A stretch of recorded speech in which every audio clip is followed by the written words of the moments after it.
지난주는 일어나라 라는 말 제목으로 말씀을 나누었습니다.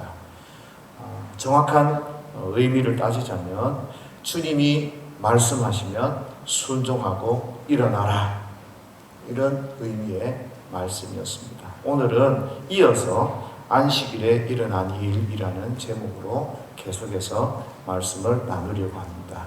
오늘 9절 말씀을 보니까 이날은 안식일이니 라고 하면서 9절이 마무리가 됩니다.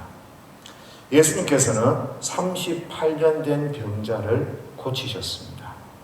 아무도 돌아보지 않던 그 소외된 안타까운 병자를 찾아가시고 그를 주목하시고 그를 고쳐주시고 그에게 새로운 삶을 선물해 주셨습니다. 이 놀라운 일 앞에 모두가 기뻐하고 즐거워하고 이런 기적 앞에서 하나님이 행하신 일이라고 즐거워하고 행복해해야 했는데 이 좋은 일, 이 좋은 소식이 모든 사람에게 축복과 행복은 아니었습니다. 10절입니다. 다 같이 읽습니다. 시작. 유대인들이 병 나은 사람에게 이르되 안식일인데 내가 자리를 들고 가는 것이 옳지 아니하니라. 유독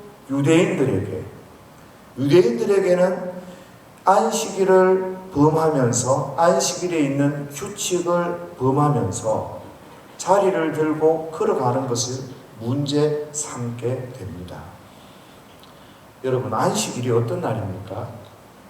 안식일은 안식을 기억하는 날이고 하나님께서 우리에게 영원한 안식을 주시는 그것들을 기억하며 감사하는 것입니다. 하나님이 우리에게 안식을 주신다는 것은 단순히 그날 하루를 쉰다는 의미를 뛰어넘어서 우리에게 구원을 주신다는 의미입니다. 그러니까 안식일이 되면 이스라엘 백성들은 그들에게 베푸시는 하나님의 위대한 그 구원을 감사하고 그 구원을 기억하며 그렇게 믿음으로 반응하는 날이 안식일인 겁니다. 그래서 이 안식일을 잘 지키기 위해서 유대인들은 여러 가지 규정들을 세우게 됩니다. 그런데 특별히 하나님께서는 모든 날 쉬어라. 종도 쉬고 짐승도 쉬고 너희들도 좀 쉬어라. 그렇게 명령하셨습니다. 그리고 그 외에 이 신앙에 투철했던 유대인들은 어디까지는 하면 되고 어디까지는 하면 안 되고 일이라는 것을 정의하면서 여러 가지 규칙들을 세웠습니다. 그런데 왜 하나님이 쉬라고 했을까요? 사람이요, 분주하면 뭔가 집중하기가 쉽지 않습니다. 몸도 좀 쉬어지고 마음도 좀 쉬어줘야 무언가를 더 집중하고 더 정확하게 기억하지 않습니까? 그리고 몸이 기억하는 그 편안함, 그 안식들을 통해서 하나님이 우리에게 베푸시는 은혜들을 기억하며 하나님이 우리에게 베푸실 그 구원들을 기억하고 감사하고 하나님을 집중해서 하나님을 예배하고 제사하고 이렇게 해야 되지, 하기 위해서 그런 규칙들이 세워진 것입니다. 그런데 웬일일까요? 그렇게 그 과정과 목표가 바뀌는 주객전도하는 일이 일어난 것입니다. 이스라엘 백성들이 안식일을 기억하고 하나님을 기억하고 하나님을 높이는 그것보다 오히려 쉬는 일이 무엇인지, 무엇을 쉬어야 하는지 그런 데만 관심을 가지다 보니 왜 쉬어야 하는지 그런 것들을 잊어먹게 되었습니다. 이런 거죠. 어느 교회에서 싸움이 벌어졌습니다. 왜 싸우는지를 한참 싸우다 보니까 그걸 잊어먹은 거예요. 어떤 사람은 교회를 개혁하겠다고 바르게 하겠다고 싸움을 시작하고 했는데 그 싸움을 하다 보니까 난장판이 되어버린 거예요. 자식과 성도들이 상처를 입고 젊은이들이 교회를 떠나는, 왜 그럴까요? 선을 넘은 거예요. 뭔가 어떤 일을 하다 보면 내가 왜 그런 일들을 해야 하는지 그런 것들을 새까맣게 잊어먹을 때가 있는 거죠. 내가 무엇을 하고 있는지, 하나님 나에게 무엇을 원하고 있는지 늘 성령님의 그 인도함을 받고 하나님의 말씀 앞에 서지 않으면 우리는 언제든지 이 선을 넘을 수가 있어요. 선을 넘는 순간 우리가 원하는 방향으로 가는 것이 아니라 내가 원치 않고 내가 개혁하려고 했고 내가 바르게 하려던 그런 오히려 잘못된 그 자리에 서는 경우들이 굉장히 많아지는 것을 보게 됩니다. 다시 한번 기억하십시오. 안식일을 왜 지켜야 합니까? 우리에게 영원한 생명을 주시고 우리에게 영원한 구원을 주시는 그 하나님을 높이고 그 하나님을 찬양하고 그 하나님 앞에 예배하기 위해서 안식일을 지켜야 하는 겁니다. 그렇다면 이 생명을 구하고 이 한 사람을 새롭게 하고 이 한 사람을 구원하는 이 예수님의 놀라운 이 사역 앞에서 그 유대인들이 반응해야 할 반응이 무엇입니까? 기뻐해야 되는 겁니다. 이 사람들이 집중해야 되는 일은 어떻게 생명을 얻었고 어떻게 이런 위대한 일이 일어났는지 거기에 집중해야 하는 겁니다. 아니 왜 쉬는 날인데 일하고 있어? 여기에 집중해서 될 문제가 아니라는 거죠. 그런데 유대인들이 그런 어리석음을 범하고 있는 것입니다. 11절입니다. 다 같이 읽습니다. 시작. 11절입니다. 마이크 대고 한번 읽어주세요. 시작.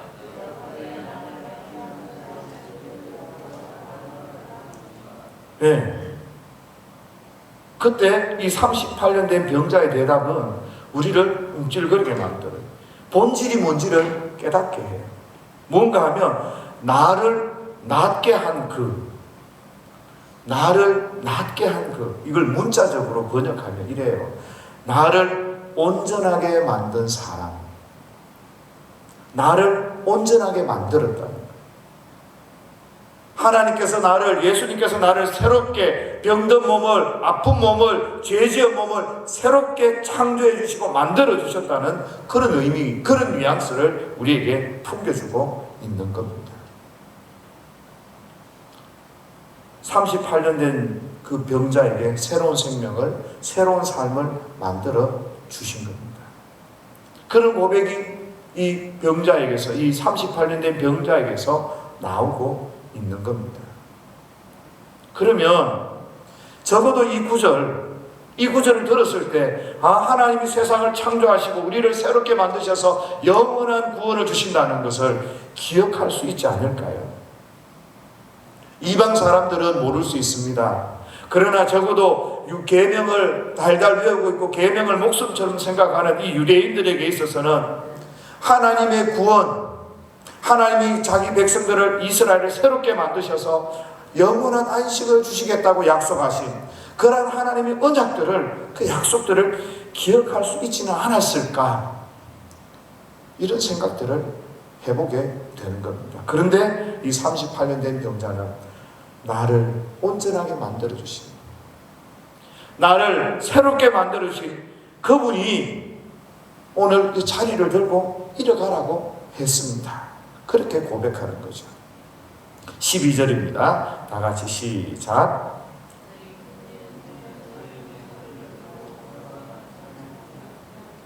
네. 유대인들이 이런 이 38년 된 병자의 고백을 들으면서, 그래? 너를 온전하게 만든 사람이 누구냐? 이렇게 물었으면 얼마나 좋았겠나. 그런데 오늘 묻는 그 질문이 뭡니까? 너에게 자리를 들고 걸어가라. 이렇게 말한 사람이 누구냐? 초점이 바뀌어져 있습니다. 너를 새롭게 만든 사람, 너를 새롭게 창조하시고 너에게 새로운 인생을 주신 그분이 누구냐? 그분이 혹시 우리가 기다리는 메시아가 아니냐? 왜냐하면 이 당시에 그 메시아 대망차상이라는 게 그 시대에 만연해 있었거든요. 누가 하나님께서 우리를 구원할 자를 보내실 것이다, 이런 생각들이, 기대가 있었단 말이에요. 그러면 우리를 온전하게 만들 분, 우리를 새롭게 하실 분이 혹시 오신 것 아닌가? 그런 기대가 그들 가운데 있어야 하는데, 그들 마음속에는 너에게 자리를 들고 가라고 하는 사람이 누구지? 우리의 규칙을 깨는 사람이 누구지? 여기에만 관심을 가지고 골몰하고 있는 겁니다. 이대로 관심은 우리가 세운 그 규정, 우리가 세운 그 규칙, 왜 어겨? 왜 이렇게 사회를 어지럽히고 왜 우리를 곤란하게 만들어? 이거 아닙니까? 왜 이렇게 할까? 첫 번째는 보면요, 정말 이분들이 안식일의 참 뜻을 몰라서 그럴 수도 있어요. 부모님들에게서 수동적으로 전수만 되어서 성경만 달달 외우고 암송만 하고 그렇게 유대교의 가정에서 유대교의 교인으로 태어나서 외우고 살았으니까 이게 그런가 보다, 원래 내가 이렇게 사나 보다, 이렇게 생각했을 수 있습니다. 왜 모태신앙 아이들이 주로 그런 게 있잖아요. 나는 태어나서 보니까 엄마 아빠가 교회 다녔고, 그러니까 나는 당연히 기독교인이고, 나는 당연히 그냥 이렇게 살아가고 예배 드리는 게 맞나 봐. 그럼 교회 왔다 갔다 참 뜻을 모르는 거죠. 왜 하나님을 섬기고, 왜 예수 그리스도가 우리의 생명의 구주이고, 왜 이 예배 가운데서 하나님을 만나고 경험해야 하는지 늘 습관처럼 되어져 있어서 이분들도 그럴 수 있어요. 또 하나는요, 이분들이 자기들이 세운 규칙이 깨어지는 것이 싫을 수도 있었습니다. 규칙이 깨어지는 것도요, 비슷한 사람들끼리 의논을 해서 고치는 것은 아무 문제가 안 돼요. 서로 간에 사정이 이렇게 있는데. 그런데 오늘 일어나서 규칙을 깨고 있는 사람이 누굽니까? 나하고 똑같았던 사람이 아니에요. 나와 똑같은 지위에 있었던 사람이 아니에요. 장애인이었습니다. 구걸을 해서 먹고 살던 사람이었습니다. 이런 사람이 우리가 세운 규칙을 어기고 안식일에 일을 하고 있어요. 걸어가고 있어요. 감히 허락도 없이 우리가 세운 규칙을 우습게 생각하고, 그때 우월하다고 생각하는 사람들이 자존심이 되게 상하거든요. 권위에 금이 가는 거예요. 내가 지키려고 했고, 내가 말했고, 내가 누리고 있었던 그 권위를, 아니 장애인 되어서 구걸을 해서 먹고 살고 그렇게 형편없이 도움을 받던 사람이 이것을 깨? 그게 싫었을 수도 있어요, 사실. 또 하나는 이런 게 있어요. 이분들의 오해가 있는 거예요. 뭔가 하면 하나님의 계명에서 가장 큰 계명이 뭔가요? 하나님을 사랑하고 이웃을 사랑하라 그랬잖아요. 그런데 이 유대인들은 이걸 오해를 해요. 항상 하나님이 가장 처음입니다. 그래서 하나님을 사랑하고 그 다음에 사람을 사랑하는 거예요. 하나님을 사랑하면 사람을 사랑하게 된다는 이 사실을 그렇게 이해한 게 아니라 하나님을 사랑하고 난 뒤에 사람을 사랑하는 거죠. 그러니까 내가 하나님을 사랑한다고 헌금을 드리고 나면 부모님을 섬기고 해야 되는 그것들은 안 해도 이 사람들에게는 아무 문제가 없었어요. 그래서 성경에서 뭐라고 이야기해요? 고르반 하나님께 드림이 되었다 라고 말하고 나면 아무도 그 말을 할 수가 없는 거예요. 나도 좀 도와줘. 내가 힘이 들고 어려워. 자식, 사랑하는 아들, 사랑하는 딸, 나 먹을 게 좀 없는데 날 좀 이렇게 도와줘. 아니요, 저는 하나님께 다 드렸는데. 그러면 하나님을 제일 먼저 사랑했기 때문에 그 뒤에 있는 사람은 이렇게 문제가 안 되는 거예요. 그러니까 무슨 이야기예요? 율법을, 하나님의 그 계명을 오해하는 거예요. 그래서 하나님 사랑해서 안식일 규칙을 어기는 것에 대해서 싫어하는 그런 반응으로 나타날 수 있기도 합니다. 그런데 하나님 사랑하고 이웃 사랑을 어디 당근 자르듯이 무 자르듯이 딱 구분해서 자를 수 있는 게 아니잖아요. 함께 가는 거예요. 함께. 근데 이 유대인들의 속마음을 조금 더 살펴보면 사실은 주석학자들이나 이런 분들이 이렇게 이야기해요. 유대인의 마음은 율법을 문자 그대로 지켜야 하는 거기에 관심이 있는 것이지, 실제로는 하나님 사랑하고 이웃 사랑하는 그 계명을 지키려고 그렇게 행동한 것은 아닐 것이다. 이렇게 이야기해요. 그 속마음을 딱 안 거죠. 밖의 마음은 하나님 사랑한다고 포장을 했지만 실제 마음은 규칙을 지켜야 돼. 규칙을 지켜야 돼. 이 사회를 유지하려면 규칙을 지켜야 돼. 우리에게 율법이 주어졌으니까 이 율법을 지켜야 돼. 이런 마음들 있잖아요. 사랑이 없는 거예요. 사랑이. 하나님을 향한 뜨거운 사랑이 없는 거예요. 이런 마음으로 이스라엘 백성들이 제사를 드릴 때, 나쁜 태도로 하나님 앞에 제사를 드릴 때 하나님 어떻게 반응합니까? 지겹다, 지겹다. 너희가 가지고 오는 그 재물이 지겹다. 하나님께서는 그 잘못된 예배의 형태, 잘못된 삶의 형태 가운데서 하나님 앞에 종교 행위를 하는 그 모든 것들을 하나님이 역겹게 생각하셨다고요. 오늘 유대인이 하면 그런 거 아닐까요?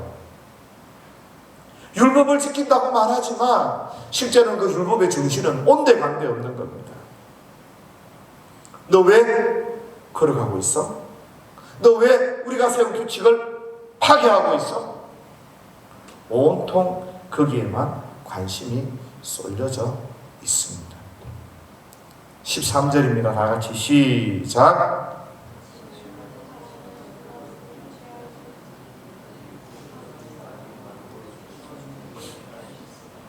예, 고침을 받은 이 38년 된 병자는 예수님 누구인지 알지 못했습니다. 정말 이런 거예요. 오다 가다 만난 사람이 자기 병 고쳐주고 자기 이름 석자 알려주지 않고 그냥 떠나신 거예요. 병들어 누워있는 자기를 주목하셔서 긍휼을 베풀어 주셨고, 그 어떤 것도 요구하지 않고 내 이름 석자를 기억해라? 아니에요. 그냥 불쌍히 여기신 거예요. 이런 것들을 뭐라 그래요? 은혜, 은혜. 하나님이 그를 향해 베푸신 은혜인 거예요. 정말 이분은 아무것도 모르는 이 사람은, 이 철없는 이 사람, 만약에 자기를 고쳐줘서 일어나 걸어가며 다시 당신은 누구입니까? 물었어야 되지만, 근데 그런 것조차도 하지 못하는 시건머리 없는 그 사람에게 하나님이, 예수님이 은혜를 주신 거예요. 주님의 사랑은 이런 거죠. 교회에서 뭔가 조금 줬다고 이름을 내고, 뭔가 조금 했다고 그걸 타치하고, 물론 정확하고 잘하려고 그러는 경우도 있어요. 그런데 그게 우선이 되면 안 되는 거잖아요. 마음속에 뭐가 있어야 돼요? 사랑이 있어야 돼요. 마음속에 정말 그를 섬기고자 하는 그 마음이 있어야 하는 겁니다. 주님은 그에게 그런 놀라운 은혜를 베푸셨습니다. 그런데 주님은 그곳에서 또 사람들이 자기를 높이려고 하고, 또 사람들이 그 심성들을 알기 때문에 이미 그 자리에서 피하셨어요. 14절입니다. 시작.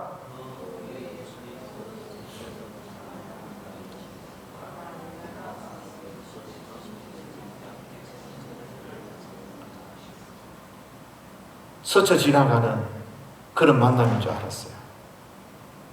그런데 참 놀라운 것은요, 예수님께서는 계속해서 38년 된 병자를 주목하고 계셨습니다. 병자는 우연히 자기에게 일어난 기적이라고 그렇게 치부할 수 있었지만, 예수님께서는 그를 정말 불쌍하게 여기시고 그를 살리고 그에게 새 생명을 주시기 위한 의도적인 행동이셨어요. 언제 일어납니까? 그 후에 얼마 지나고 난 뒤에 어디에서요? 성전에서. 이 성전이라는 것이요, 이 장애인들, 또 질병이 있는 분들, 이런 분들은 성전에 들어갈 수가 없어요. 이 진 밖에, 질병이 있으면 진 밖에 있어야 되고, 제사장들도 장애가 있으면 그 제사장 직무를 감당할 수 없었어요. 근데 이제 이분이 온전하게 치료를 받고 온전하게 만들어진 그 상황 가운데서 이제 성전에 있는 거죠. 그런데 예수님께서는 그 사람을 주목하고 계셨습니다. 그리고 그에게 다가가서 당부하죠. 뭐 하지 말라고요? 죄 짓지 말라. 죄 짓지 말라. 이 말씀은 이 말이죠. 너는 병만 나은 게 아니야. 죄 때문에 그 병이 생겼으니까 내가 그 병을 고쳐주면서 그 죄의 용서를 해준 거예요. 죄의 사함을 받은 거예요. 이런 이야기인 거죠. 죄가 정말 무서운 거예요. 38년 동안이나 마비 상태로 누워있게 만드는 게 이게 죄인 거예요. 우리 인류가 수많은 약을 개발한다 할지라도 질병에서 벗어날 수 없는 이유 중에 하나일 수 있을 것 같습니다. 죄가 사라지지 않는 한 죄로 인하여서 생기는 이 죄가 질병이 있다는 거예요. 죄 때문에 병이 생겼는데 무슨 죄 때문에 이 병이 생겼는지는 아무도 몰라요. 그죠? 그런데 어린 나이죠. 왜? 38년이 지났으니까 40년을 훌쩍 까고 나면 그의 나이가 20대였는지 10대였는지 모르겠습니다. 그런데 죄를 지었어요. 죄를 지어서 병에 걸린 거예요. 그런데 이 어린 나이에 병 때문에 힘들면서 죄 때문에 병이 왔는데 더 큰 죄를 저지르게 되었을 것 같아요. 왜 그런가 하면 그 38년 전부터 자기가 왜 내 인생이 이럴까? 그 마음에 원망, 저주, 불평 이런 것들이 없었겠어요? 포기. 그 죄가 얼마나 컸는지 모르지만 그 죄에 마음의 엉어리들, 인생이 꽃 피지 못하고 그 시들어주는 그 엉어리들, 그런 마음속에 죄가 오히려 그를 괴물로 만들었을 수도 있을 것 같아요. 죄 가운데 죄가 더 붙고 그 가운데 더 원망이, 더 탐욕이, 더 괴로움이 그 가운데 붙어서 정말 그는 힘든 삶을 살았을 것 같아요. 요즘도 그렇잖아요. 마음의 병, 스트레스가 심하면 정신적 질병으로 발전하게 됩니다. 그래서 스트레스 받지 말라고 그러잖아요. 육체적 질병으로 이어지는 것은 작은 병이에요. 그죠? 그런데 정신적 병으로 발전하게 되면 정말 많이 힘들어요. 요즘 현대인들 정신적인 병 굉장히 많습니다. 모든 게 죄에서부터 병이 발생하는 건 아니지만, 그러나 어떤 병은 죄로부터 시작되는 병이 있다는 걸 기억하십시오. 그래서 죄를 멀리 하십시오. 아니, 이 죄는 우리를 거룩하게 하지 못하고 하나님부터 단절되게 하는 거예요. 그래서 이 죄는 엄청나게 무서운 거예요. 철이 없어서 젊어서 그냥 죄를 짓다가 38년 동안 마비 상태에서 누워 있어야 되는 이런 분도 계신답니다. 죄를 멀리 하십시오. 죄를 회개하십시오. 그리고 죄를 철저하게 끊어내십시오. 해지기 전에 뭔가 내 마음속에 그리낌이 있다면 철저히 회개하십시오. 이 죄가 여러분들의 인생을 망쳐버립니다. 저주 가운데로 이끌어가는 게 이 죄라는 거예요. 예수님이 하신 말씀이가 아니겠어요? 너는 이제 그런 삶을 살면 안 돼. 한번 경험해봤잖아. 너 죄 때문에 너 인생 38년 동안 망쳤어. 그러나 이제 내가 너를 새롭게 만들었어. 내가 너를 회복시켰어. 그러니 다시는 죄지어서 더한 것이 일어나지 않도록 주의해라. 예수님은 이렇게 죄인들을 회복시켜 주시고 죄인들에게 삶의 희망을 주시고 그 가운데 인생을 새롭게 해주시는 분이십니다. 얼마나 감사합니까? 오늘 저와 여러분들도 예수님 안 만났으면 어디서 어떻게 살아갈지 모르는, 그런데 주님이 찾아오셔서 우리가 하나님을 영화롭게 하고 하나님 앞에 예배하는, 얼마나 감사한 일입니까? 15절 16절입니다. 다 같이 시작.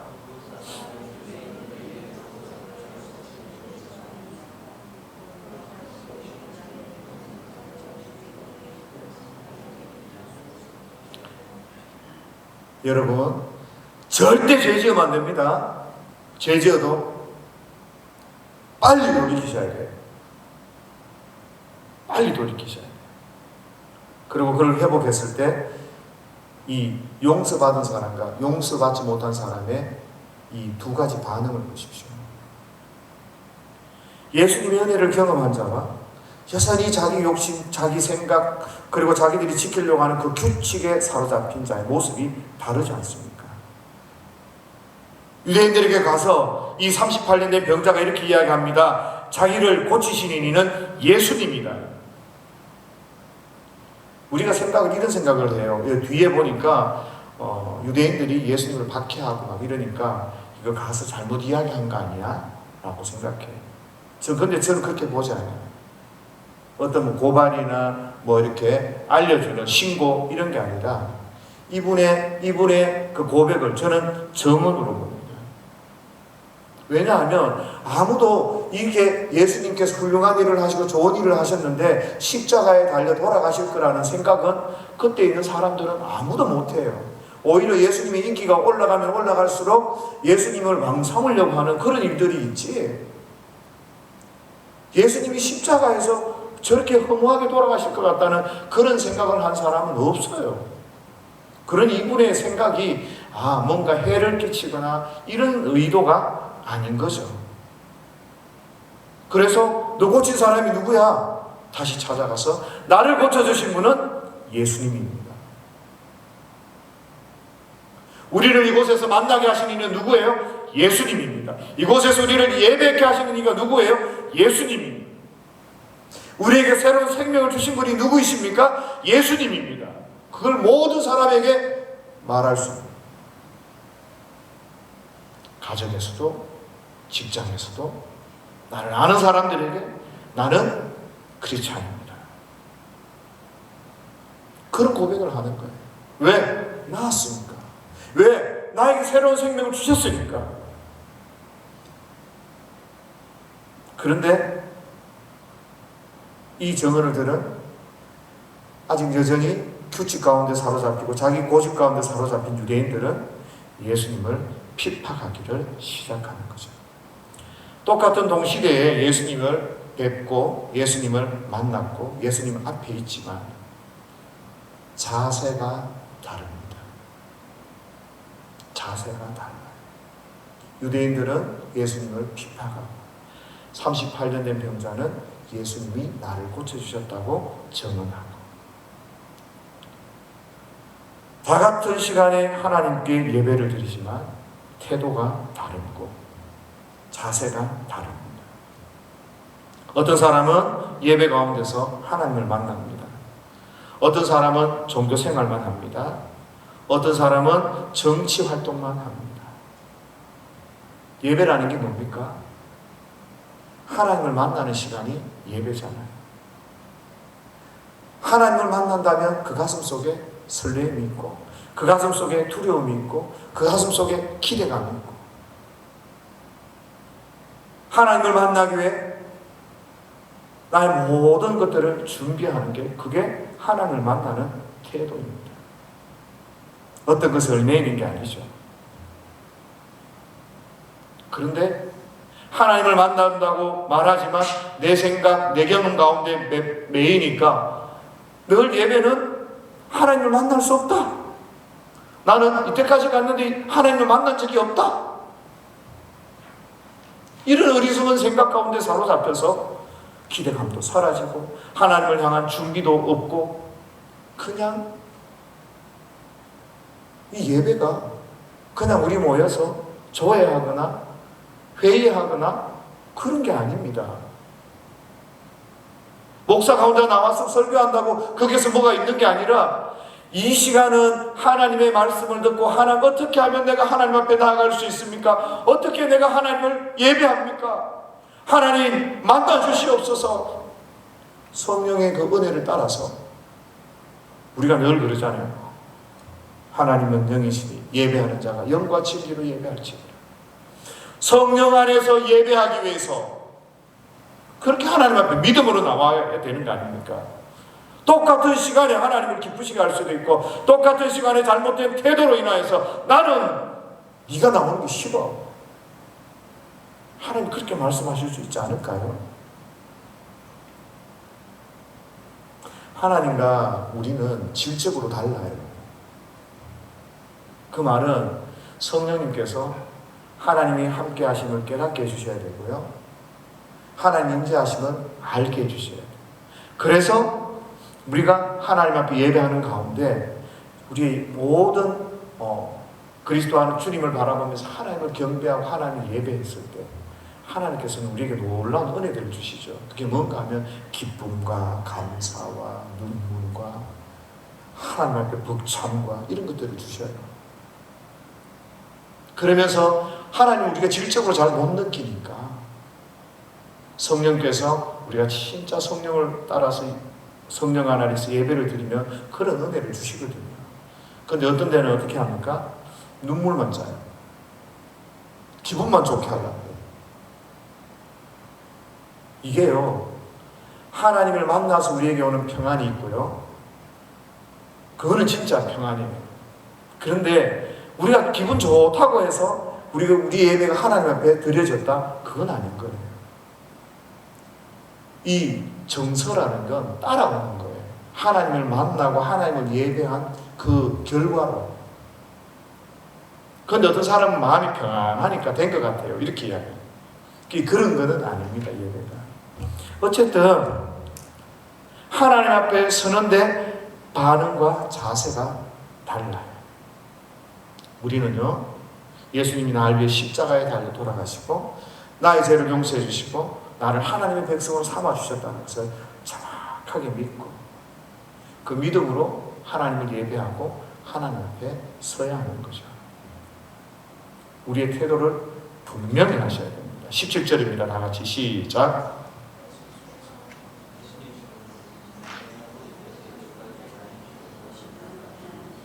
예수님 뭐라 그러셔요? 내 아버지께서 이제까지 일하시니 나도 일한다. 예수님이 자신의 신분을 다 밝히시는 거예요. 내 아버지는 하나님이시다. 그리고요, 눈치 있는 사람이라면 깨닫고 알아야 됩니다. 뭘요? 병자를 고치시고 죽은 자를 살리시고 세상에 할 수 없던 그 일들이 자기들의 눈 가운데서 버젓이 일어나면 예수님이 어떤 분인지 고민해야 하는 것입니다. 예수님은 하나님이십니다. 그 이후에 계속해서 기적들이 일어납니다. 무리를 걸으십니다. 3일 만에 죽은 지 3일 만에 부활하십니다. 예수님의 정체는 우리의 구세주이고 메시아고 바로 하나님이시라는 겁니다. 그래서 예수님께서 그리 이야기하시는 거예요.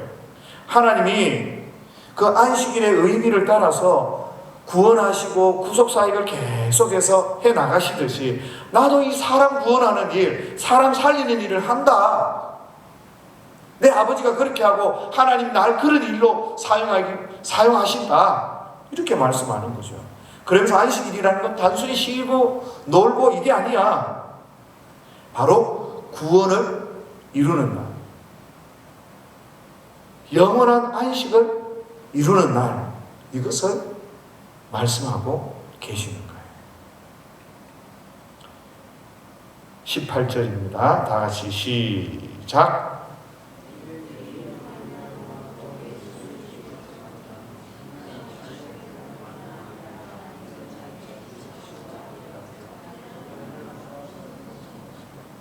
네, 유대인들이 정확하게 들었어요. 그죠? 하나님과 동등으로 삼으시는 거예요. 자기의 친아버지라고 여기시는 거예요. 하나님이 안식일을 범하는 겁니까? 하나님은 안식을 범하는 게 아니에요. 제정하신 분이기 때문에. 그런데 진실을 말하는데도 알아듣지 못하는 세대가 있는 거죠. 유대인들처럼 진실 앞에서 그 진실을 받아들이고 순종하고, 그리고 나서 그 진실 앞에서 하나님 앞에 더 사랑하고 하나님의 일들을 찬양해야 되는데 더욱더 그들의 마음은 닫혀만 갑니다. 구원을 주시는 분, 세상을 창조하시고 계명을 만드신 분보다 자기가 먼저인 거예요. God first가 아니에요. 자기가 먼저인 거예요. 마치 하와와 이 아담이 자기 뜻대로 하기 위해서 선악과를 따먹었던 것처럼 이 유대인들이 그런 삶을 사는 거예요. 자기의 생각, 자기의 고집, 자기의 규칙, 자기가 먼저이라는 겁니다. 자기들이 믿고 자기들이 이렇게 세워놓은 시스템, 이 종교 체계가 구원을 줄 거라고 생각하는 겁니다. 이게 맞다고 생각하는 거예요. 좀 바꿔서 이야기하면 뭡니까? 이게 자기가 사람이 만든 종교예요. 이단들, 내가 구세주라고 말하는 것처럼 그런 이단들, 인간이 만든 종교, 그런 종교로 유대교가 타락되는 거예요. 이렇게 보면 정말 큰 죄인, 38년 된 병자, 그렇게 막 벌을 받을 만큼 그런 큰 죄가 아니라, 죄를 지은 게 아니라 진짜 하나님이 계시고 하나님이 역사하시는데도 하나님을 알아보지 못하는 유대인이 정말 큰 죄인인 거예요. 정말 큰 죄인인 거예요. 그렇게 따지면 교회가요, 교회답지 못하고 교회가 교회 노릇을 못하면 유대인들처럼 정말 큰 죄인이 됩니다. 세상에 없으면 더 나을 게 교회가 되는 거예요. 왜? 하나님을 가로막고 하나님의 이름을 가지고 하나님이 어떤 분인지를 가로막고 있기 때문에 그런 거죠. 교회는 종교 체계가 종교 시스템이 아닙니다. 교회는 하나님을 소개하고 예수 그리스도를 소개하고 하나님을 예배하는 것, 하나님의 말씀이라면 순종하는 것, 하나님을 뜨겁게 사랑하는 그런 사람들의 모임이 바로 교회라는 거예요. 쓸데없이 종교 노름하는 게 아닙니다. 그래서 저와 여러분들은 정말 하나님을 예배하는 사람들이 되어져야 되는 거죠. 근데 예수님은요, 38년 된 병자를 고치셨던 것처럼 유대인들에게 기회를 주시는 거예요. 왜? 이 안식일의 문제를 통해서. 이 안식일의 참된 의미가 뭐지? 안식일의 주인이 누구인지 그런 기회를 주시는 거예요. 알 수 있는. 그럼에도 불구하고 유대인들은 자기 자신 안에 갇혀서 벗어나지 못하는 모습입니다. 오늘 우리는 이런 모습들을 보면서 우리 교회에는, 우리 가정에는, 우리 자신에게는 혹시 이런 모습이 없는지, 하나님의 말씀 앞에서 내 생각대로, 내 고집, 내 경험 때문에 하나님 말씀 앞에 순종하지 못하는 이런 일들이 없는지 우리는 기꺼이 말씀 중심으로 나아가야 되고요. 우리의 모든 삶을 통해서 하나님 앞에 영광 돌릴 수 있는 그런 자리에 나가기 위해서 최선을 다하고 노력하는 그런 저와 여러분들이 될 수 있기를 예수님의 이름으로 축복합니다. 우리 이 시간